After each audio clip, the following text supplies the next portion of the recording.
Cuando empezó, el Mundial era casi un experimento. 13 selecciones, jugadores viajando semanas en barcos y estadios que se estaban construyendo mientras el torneo ya había empezado. Pero después pasó algo. La televisión llegó a millones de hogares. Las marcas descubrieron un negocio gigantesco. Los gobiernos entendieron el poder de una Copa del Mundo y la FIFA empezó a convertirse en una de las organizaciones más influyentes de todo el planeta. Porque entre 1930 y 1978 el Mundial había crecido, pero después de 1978 se transforma en completamente otra cosa. Mucho más grande, mucho más poderoso y también mucho más político. Ya no era solamente un torneo de fútbol, era un espectáculo global. Y justo cuando todo eso estaba ocurriendo, apareció Diego Armando Maradona. Mi primer sueño es jugar en el Mundial. 4 años después de nuestra primera estrella, el Mundial volvía y se notaba mucho. España 1982 iba a ser la Copa del Mundo más grande de la historia. Más selecciones, más partidos, más estadios, más espectadores, cámaras, dinero, más atención que nunca. Y también el primer Mundial de Diego. El problema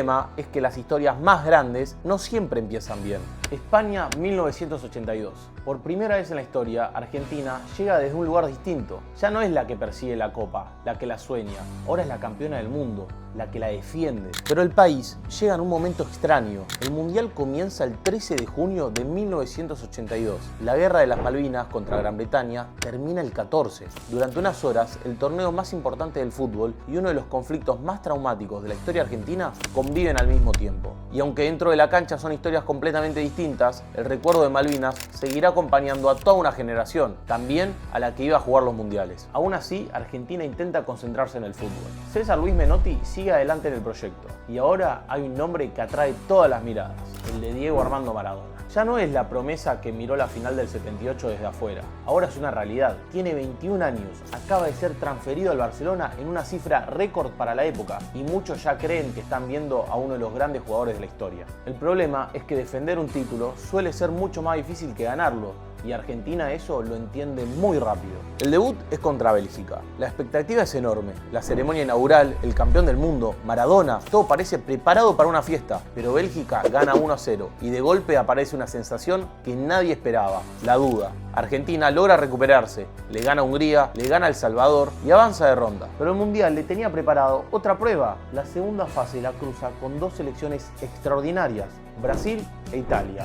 Dos potencias candidatas. Y ahí empiezan los problemas. Primero llega Italia. Paolo Rossi, la gran figura de esa copa, marca y la Argentina pierde. Y Maradona empieza a sufrir algo que lo acompañará durante buena parte de su carrera: las patadas, las marcas personales y la persecución constante de los defensores rivales. Después llega Brasil y aparece una de las imágenes más recordadas de aquel mundial. Maradona pierde la paciencia, le pega una patada a Batista y ve la tarjeta roja. La primera expulsión de su carrera en una Copa del Mundo. Argentina queda eliminada, Brasil tampoco va a ser campeón e Italia termina levantando la copa de la mano de Paolo Rossi. Pero para Argentina lo más importante no es el campeón, es otra cosa, porque el mundial que venía a confirmar una dinastía termina marcando un final. Menotti se va, la generación del 78 empieza a apagarse y la primera experiencia mundialista de Maradona termina en frustración. Parece un fracaso y en cierto sentido lo es. Lo que nadie imagina es que esa derrota va a cambiar la historia del fútbol argentino, porque 4 años después Diego va a volver y esta vez el mundial entero girará alrededor de él.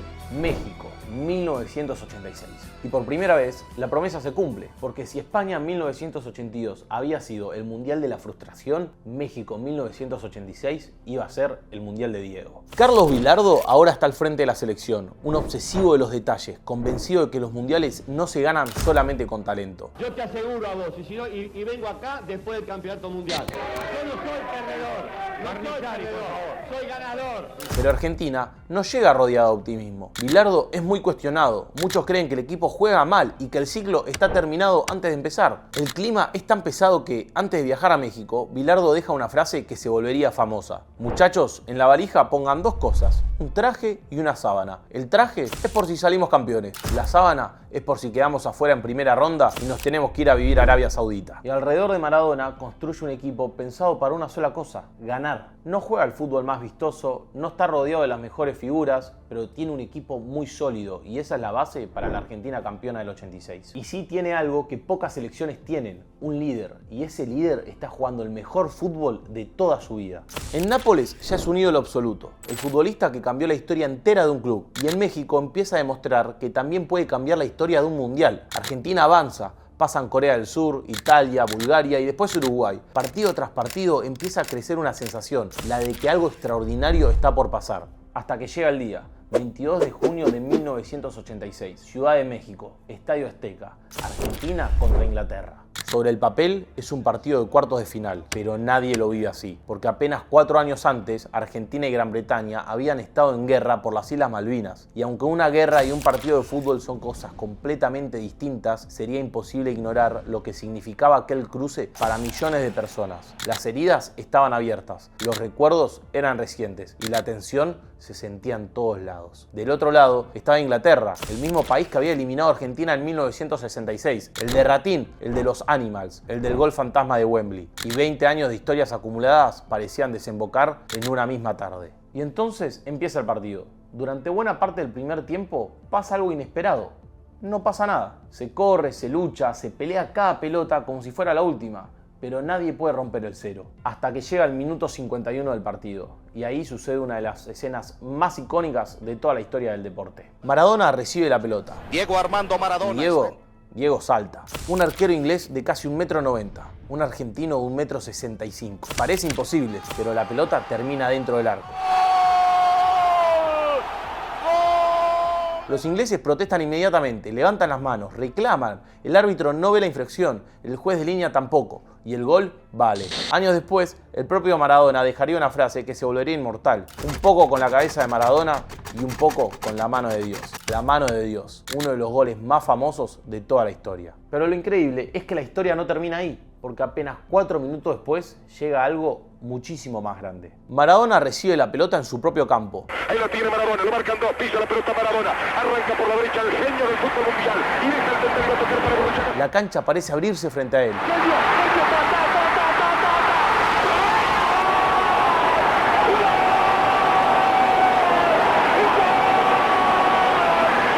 Barrilete cósmico, y el relato queda para siempre unido a la jugada.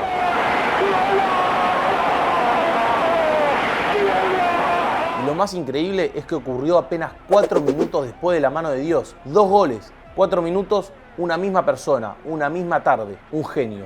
Y una actuación que lo convierte en leyenda. Luego Inglaterra va a descontar, pero es anecdótico. ¿Vos te acordás de que Inglaterra haya hecho un gol o no? No te acordás, no sabes si el partido salió 2-0, 2-1, no importa. Llega al final del partido y Maradona se convierte en un héroe nacional. Pero el Mundial no había terminado, porque recordemos, esos eran los cuartos de final. Ganar ese partido no significaba ganar la Copa. Todavía quedaban 2 pasos más. La semifinal enfrenta a Argentina contra Bélgica. Y otra vez aparece Maradona. ¿Y hasta cuándo Maradona? Marca 2 golazos y la selección llega a la final.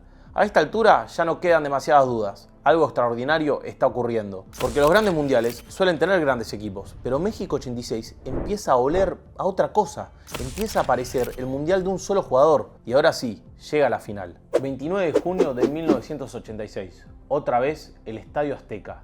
Más de 100.000 personas mirando. Del otro lado aparece Alemania Federal, finalista del mundial anterior y una selección que está acostumbrada a jugar este tipo de partidos. Y durante buena parte de la tarde parece que Argentina tiene todo bajo control. José Luis Brown marca el primero, Jorge Valdano convierte el segundo. Argentina gana 2-0. La Copa parece cada vez más cerca, pero los mundiales nunca son tan simples. Alemania reacciona, descuenta, empata 2-2. Y de golpe todo vuelve a empezar. Faltan pocos minutos, el cansancio pesa, la tensión también. Y entonces aparece Diego. Y de vuelta, ¿hasta cuándo Diego? No con un gol, no con una gambeta, con un pase. Uno de esos pases que parecen ver cosas que los demás todavía no vieron. La pelota llega a Jorge Burruchaga. Burru corre y define cruzado. Gol. Argentina 3, Alemania 2. Ahora sí, final del partido y final del mundial. Y el final de una de las actuaciones más importantes históricas que haya visto el mundo del fútbol. Diego Armando Maradona levanta la copa en el Estadio Azteca.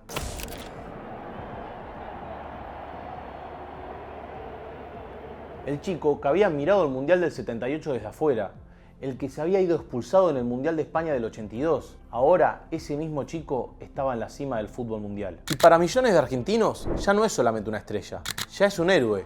En ese momento nadie lo sabía, Pero México 86 no sería solamente el mundial más importante de la carrera de Maradona, también sería el comienzo de una relación cada vez más compleja entre Diego, la selección y la propia Argentina. Y ahora sí, llega Italia 1990, quizás uno de los mundiales más recordados por todo el mundo del fútbol. Un fútbol que había cambiado para siempre. Las televisiones llegaban a todos lados, las audiencias crecían, los contratos también. El mundial ya se había convertido en un espectáculo global. La canción oficial sonaba en todas partes, una estate italiana, y para muchos todavía hoy sigue siendo una de las bandas sonoras más recordadas de la historia de los mundiales. Argentina llegaba como campeona defensora, pero también había muchísimas dudas. Bilardo seguía siendo discutido, el equipo no convencía y además había un problema. El jugador más famoso del planeta ya no era solamente el capitán de la selección, era una superestrella a nivel mundial. Diego Armando Maradona, en Nápoles era un ídolo, en Argentina era un héroe nacional y en el resto del mundo era la cara del fútbol.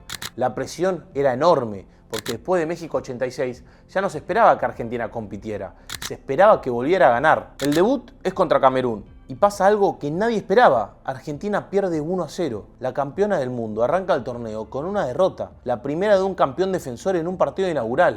Y de golpe vuelven las dudas, las mismas que parecían haber desaparecido 4 años antes. El equipo tampoco encuentra respuestas en el segundo partido. Empata con Rumania y llega a la última fecha al borde de la eliminación. Recién contra la Unión Soviética aparece un poco de alivio. Argentina gana y clasifica, pero lo hace lejos de la imagen dominante que había mostrado en México. La selección avanza, pero ya nadie la tiene entre las favoritas. Y llega a Brasil, octavos de final, el clásico sudamericano. Un partido que durante más de una hora parece tener solo un protagonista, la verde amarela. Ataca, presiona, pega tiros en los palos, genera situaciones una y otra vez. Argentina apenas resiste. El primer tiempo termina 0-0 de milagro. En el vestuario hay silencio. Y cuando los jugadores están por volver a la cancha, Bilardo rompe ese silencio con una frase que queda para siempre. Me di vuelta y voy, me olvidé una cosa. Digo, no se la pasen a lo de amarillo porque perdemos, ¿eh? En el segundo tiempo aparece Maradona, cansado, golpeado, marcados por todos lados. Pero Maradona al fin. Y a pocos minutos del final arranca una corrida de esas que solo el Diego podía hacer. Deja rivales en el camino y mete un pase perfecto para Claudio el Pájaro Canigia. Canigia alude al arquero y mete el gol. Argentina 1, Brasil 0. Una de las victorias más improbables de su historia en los mundiales y también una de las más recordadas. Porque a partir de ese momento, Argentina ya no parece una candidata, parece una sobreviviente y cuanto más sobrevive, más peligrosa se vuelve. El siguiente rival es Yugoslavia. Otro partido cerrado y sufrido. El empate aguanta hasta el final y por primera vez en el torneo, Argentina llega a los penales. Ahí aparece un nombre que estaba a punto de entrar para siempre en la historia de los mundiales argentinos. Sergio Goicoechea, el arquero que ni siquiera había empezado el torneo como titular. Goico ataja, Argentina gana y avanza a semifinales. Del otro lado, espera Italia, la selección local y la gran favorita. Y para el colmo de los morbosos, el partido se juega en Nápoles, la ciudad de Diego, la ciudad donde Maradona se había convertido en un dios. Durante los días previos al partido, el Diego le recuerda a los napolitanos algo que muchos no quieren escuchar, que para gran parte del norte de Italia, los de Nápoles nunca habían sido tratados como iguales. Las declaraciones habían generado un terremoto y cuando llega el partido aparece una imagen que va a quedar para siempre grabada en la historia. Mientras suena el himno argentino, gran parte del estadio silba. Las cámaras enfocan a Maradona y Diego responde insultando directamente a la tribuna. Italia se pone en ventaja, pero Argentina resiste. Otra vez aparece Canigia, empata y todo se decide desde los 12 pasos. Y como todo se decide desde los 12 pasos, tenía que aparecer él. Sí, vuelve Goicoechea, otra vez ataja, otra vez Argentina sobrevive. Contra todos los pronósticos está en otra final del mundo. Y del otro lado vuelve a aparecer Alemania Federal, el mismo rival de la final del 86. Pero esta vez el contexto es muy distinto.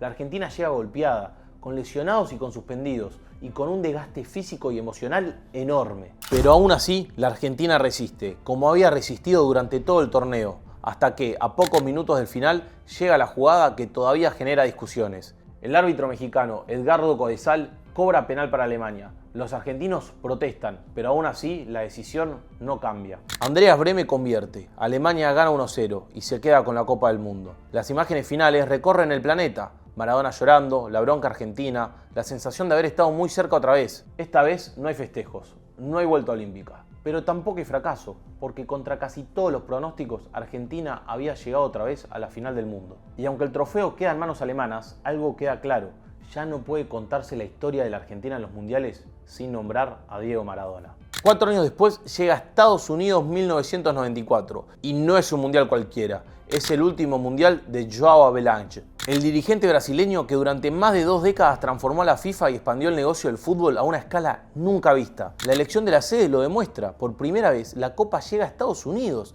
la principal potencia económica del planeta, un país donde el fútbol todavía estaba lejos de competir con el béisbol, el básquet o el fútbol americano. La apuesta era enorme, y también lo era la expectativa alrededor de la Argentina. Porque después de años turbulentos marcados por escándalos, lesiones, suspensiones y problemas fuera de la cancha, Diego volvía a la selección. Ya no tenía 25 años, ya no era el chico que había conquistado México, pero para este mundial se había preparado como pocas veces en su carrera. Había bajado de peso, había recuperado ritmo y volvía a sentirse futbolista. Argentina también llegaba con ilusión. Alfio el Coco Basile estaba al frente de la selección y el equipo venía de ganar no una, sino 2 Copa América consecutivas. Había talento, había experiencia y había una sensación que crecía partido a partido, la de que Maradona todavía tenía una última historia para contar. El debut es contra Grecia y durante 90 minutos parece que el tiempo retrocede. Argentina juega muy bien, gana 4-0, Batistuta convierte 3 goles y Maradona marca uno de los goles más recordados de su carrera. Donde después llega el festejo, Diego corre hacia una cámara y grita directamente al lente con los ojos desorbitados. La imagen recorre el mundo, parece feliz, liberado, como si todavía tuviera algo para demostrar. Y unos días después llega Nigeria, otro rival difícil. Argentina empieza perdiendo, pero reacciona. Canigia marca 2 goles, Argentina vuelve a ganar y queda muy cerca de la clasificación. Todo parece salir bien, demasiado bien. Pero cuando termina el partido pasa algo que nadie imagina. Una enfermera agarra a Maradona al brazo y se lo lleva al control antidopaje. La imagen también recorre el mundo, pero esta vez por razones muy distintas. Pocos días después llega la noticia: el doping de Maradona da positivo y queda expulsado automáticamente del mundial. El golpe es devastador para Diego, para la selección y para millones de argentinos. Ocurre además en el último mundial de João Havelange al frente de la FIFA. Una coincidencia que para muchos nunca fue solamente una coincidencia. Argentina sigue jugando, pero ya no vuelve a ser la misma. Pierde con Bulgaria, después cae ante Rumania en octavos de final y queda eliminada. El mundial sigue. Brasil termina levantando la copa. Pero para Argentina la historia ya había cambiado para siempre, porque Estados Unidos 1994 termina dejando una de las frases más famosas de toda la carrera de Maradona. Juro por mi hija que no me derrabe. Y me duele mucho porque me cortan las piernas. Y aunque el debate sobre lo que ocurrió sigue abierto para muchos hinchas hasta el día de hoy, una cosa estaba clara: la etapa más importante de Diego en los mundiales acababa de terminar. Muchos pensaron que jamás volverían a ver un futbolista capaz de hacer las cosas que hacía Maradona, que era una cosa completamente imposible. Pero mientras Estados Unidos despedía al Diego de los mundiales, un chico de 7 años miraba todo lo que sucedía desde Rosario. Igual, pará, todavía falta mucho para que el mundo aprendiera su nombre. Llega a Francia en 1998. Por primera vez en 16 años, la Argentina llega a un mundial sin Maradona. La incertidumbre era total. Entonces aparece una pregunta: ¿cómo sigue una historia después de Maradona? Porque durante más de una década Argentina había girado alrededor de una sola figura. Ahora tocaba empezar de nuevo. Daniel Passarella está al frente de la selección y el equipo tiene nombres de sobra: Batistuta, Verón, Ortega, Simeone, Zanetti, Crespo, una generación llena de talento. Mientras tanto, el mundial sigue creciendo. Francia organiza una copa histórica. Por primera vez participan 32 selecciones. Más países, más partidos, más audiencia, más negocio. Y también una nueva generación de superestrellas: Ronaldo, Zidane, Bergkamp, Beckham. El fútbol entraba en una nueva era. Argentina arranca bien. Le gana a Japón, le gana a Jamaica, le gana a Croacia. 3 partidos, 3 victorias. Y por momentos parece una de las candidatas a llevarse el mundial. En octavos de final aparece Inglaterra, otra vez Inglaterra, y otra vez en un cruce que parece tener historia acumulada. El partido tiene de todo: goles, polémicas, tensión. Michael Owen marca uno de los goles más recordados de aquel mundial, pero Argentina responde y también deja una jugada para la historia: un tiro libre preparado que termina con Javier Zanetti empujando la pelota a la red. Pero después llega otro momento clave: David Beckham ve la roja. Inglaterra queda con 10, pero nadie logra sacar ventaja. Y otra vez aparece una vieja conocida de los mundiales argentinos, los penales. Argentina gana y avanza a cuartos de final. Del otro lado espera Holanda, una de las grandes potencias del torneo. El partido es parejo, cerrado, tenso, tanto es así que a Ariel, el burrito Ortega, se le zafa la cadena. Le da un cabezazo al arquero Edwin van der Sar y ve la tarjeta roja. Argentina se queda con 10. Y cuando todo parece encaminado al tiempo suplementario, llega una jugada que queda grabada para siempre. Frank de Boer mete un pase larguísimo. Dennis Bergkamp, con toda la calidad que tenía ese muchacho, controla dentro del área con una precisión imposible. Elude Ayala, define, golazo. Holanda gana 2-1 y Argentina queda eliminada. Luego Francia termina consagrándose campeón en casa, con Zinedine Zidane como gran figura. Y esto no es un detalle menor, porque Zidane, hijo de inmigrantes argelinos, se convierte en el símbolo de una selección formada por jugadores de orígenes muy distintos. En aquel momento muchos presentaron a ese equipo como la imagen de una Francia integrada y multicultural, pero con los años esa postal empezó a verse de otra manera, porque las discusiones sobre inmigración, identidad nacional y pertenencia no desaparecieron. Al contrario, se convirtieron en uno de los grandes debates de la Europa actual. Pero mientras Francia celebraba un título que marcaría su historia, Argentina volvía a irse con las manos vacías. No había sido un escándalo ni un fracaso rotundo, pero tampoco había esa sensación de revancha. Porque después de la salida de Maradona, la selección había vuelto a ser competitiva, había vuelto a ilusionar y por momentos parecía candidata. Sin embargo, otra vez se quedaba en el camino y lo que nadie se esperaba era lo que iba a suceder 4 años después, donde la Argentina llegaba al Mundial con uno de los mejores equipos del planeta y a su vez iba a sufrir una de las peores eliminaciones de toda su historia.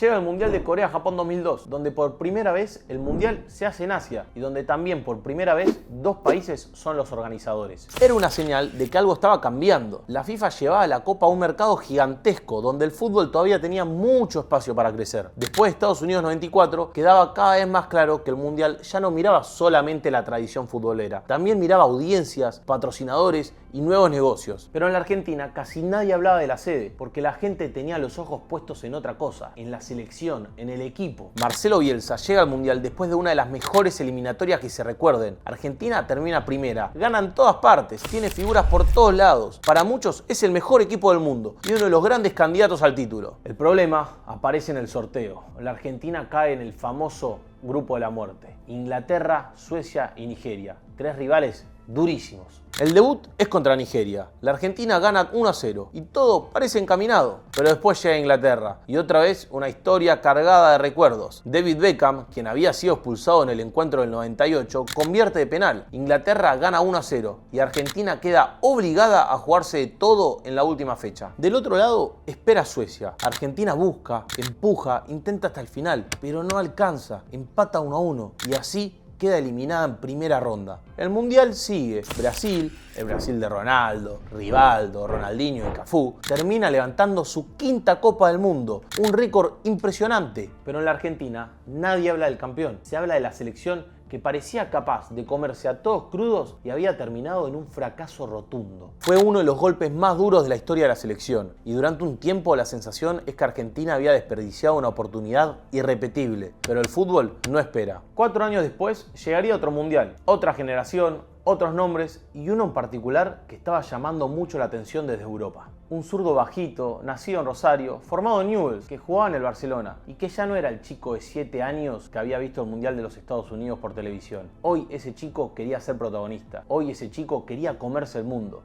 Y sí, ese chico era Lionel Andrés Messi.